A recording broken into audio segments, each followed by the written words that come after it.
like you have nothing to lose. Hello, I'm the Smoking Cheddar, but you probably already knew that.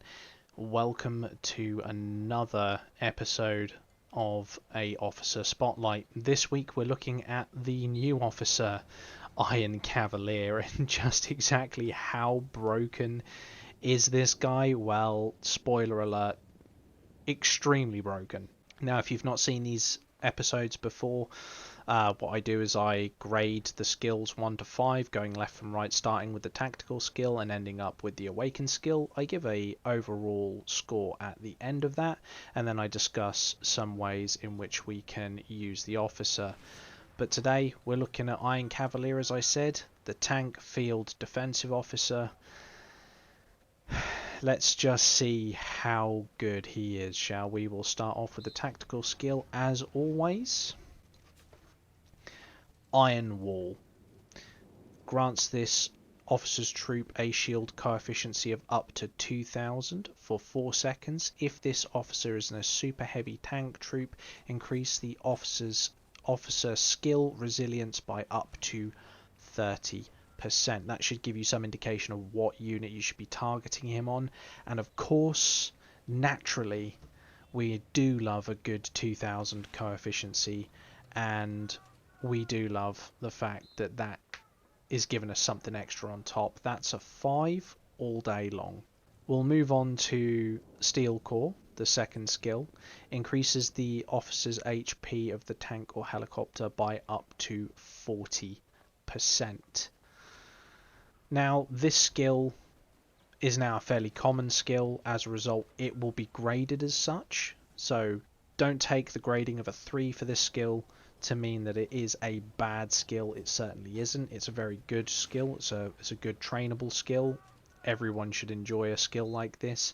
But HP of 40%, that's nothing from any of the previous generations didn't provide for tank specific units. The third skill, another defensive skill, Fortified Plates, increases the damage resistance of the officer's tank and helicopter by up to 32% from garrisoned troops. Damage resistance is damage reduction from all sources. This is all sources from garrisoned troops. That includes the skill damage. This is a 5. 32% damage reduction versus garrison damage attack is significantly powerful. Like, it's broken. Moving on to the fourth skill, it's an offensive skill. We have Heavy Barrage, increases the damage intensity of this officer's troop by up to 20%. Again, this is a fairly standard skill these days. It gets a 3, it doesn't do anything extra outside of the ordinary. Doesn't mean it's a bad skill, it's just run of the mill. It's going to be useful when you're inside your base, and that's pretty much the only time. That brings us quite neatly and very quickly onto the fifth skill, the awakened skill, Siege Breaker, which is a new passive skill, not an upgrade to the tactical like we sometimes see. Reduces the pen damage taken by this officer's tank or helicopter troop by up to 40% for 10 seconds upon entering combat. So that's a 5, and that gives us a lovely 4.2 out of 5 for his score. He could very, very have easily been a perfect score, but he had a couple of bland skills in there. Now, who would I pair him with and what unit would I put him on? That's obviously going to be the super heavy battle tank because of the bonuses you get for having him on a super heavy.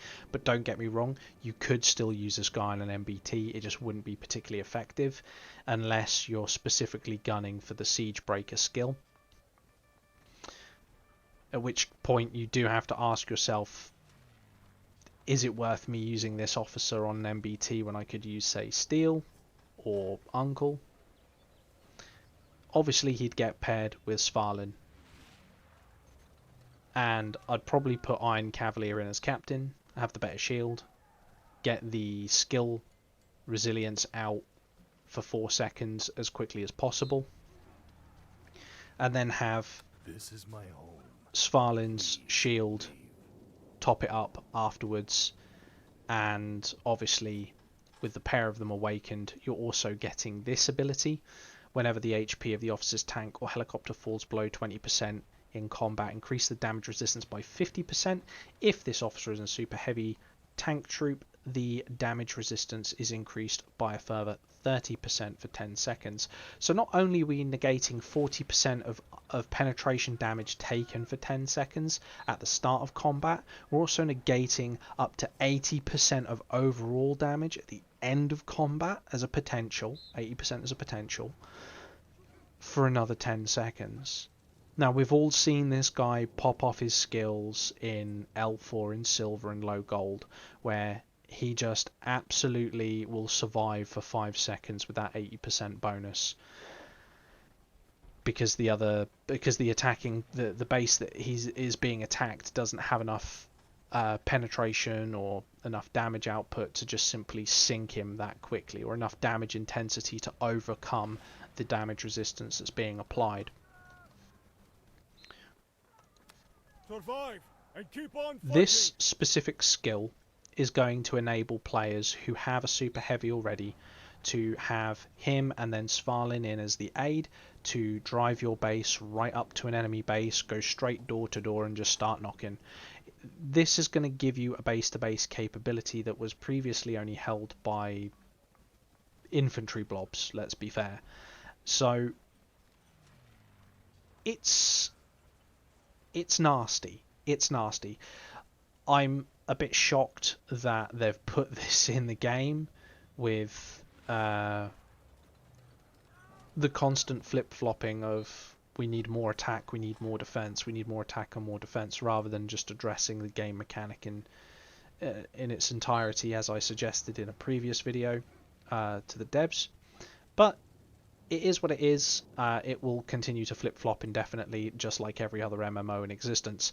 And this set of skills that's being provided here, for the time being, is going to make a super heavy battle tank possibly a very meta unit.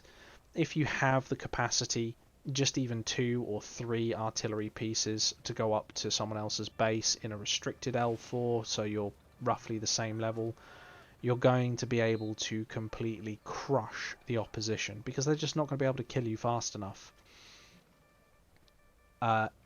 If you do have a super heavy, you kind of need to bin off absolutely everything else and bring this guy into play in the next 6 weeks, because I can guarantee you there's going to be people out there who have saved up the statues and are already miles ahead on that curve, and the next L4 is not going to be pretty for anyone who comes up against one of him and Svarlin on an SH that's tricked out, that's awakened. I'm sorry, it just is what it is. If you've saved up the 720 statues that you need, and you do have a super heavy laying around, and you've got Svarlin already, yeah, I'd be using this guy. It's making me regret all that time I've just spent the last 2 months pumping into infantry, I'm not gonna lie. And I knew this guy was coming, but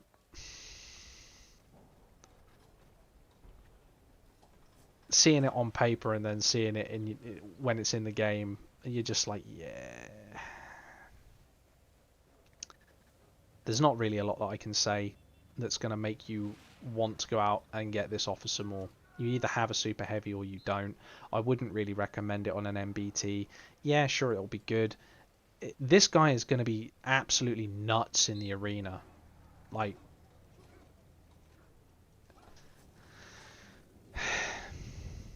am I going to waste statues on him? Probably not.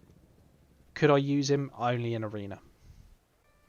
As I said, this is going to give you an unparalleled base-to-base capability, which means if your artillery is lacking, he's going to pick up the slack in damage taken.